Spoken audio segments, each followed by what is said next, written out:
स्वतंत्रता दिवस के पूर्व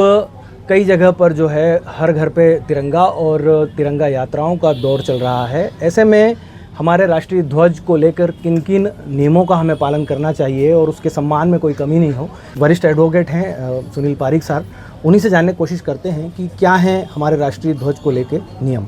सर बताएं कि किस तरह से जो है हमें ध्यान रखना चाहिए तिरंगा यात्राओं में और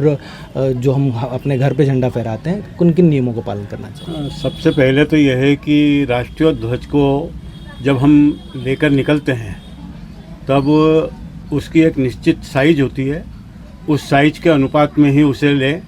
उसके पश्चात वो स्वच्छ साफ हो, कहीं से फटा हुआ ना हो, तथा जब अपन इसको लेकर किसी रैली में निकलते हैं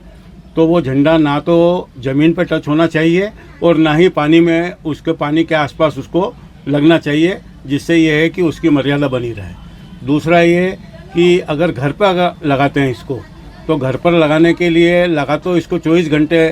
अपन अब कर सकते हैं। 2004 के बाद ये नियम बना था कि 2004 के बाद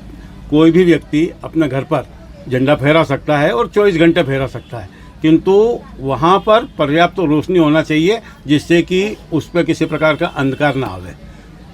ऐसी स्थिति में झंडा लगाना, झंडा फहराना किसी प्रकार से कोई बाधित नहीं है, किंतु उसके संबंध में यदि कोई अनियमितता की जाती है तो राष्ट्रीय गौरव अधिनियम के अंतर्गत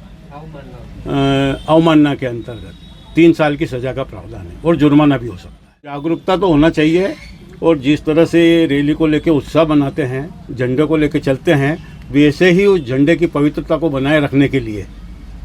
और झंडे का किसी प्रकार से कोई अपमान न हो, उसके लिए उसको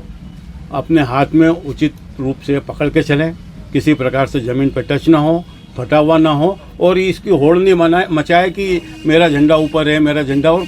इस झंडे के साथ में कोई अन्य झंडा भारतीय राष्ट्रीय ध्वज से ऊपर नहीं हो सकता है।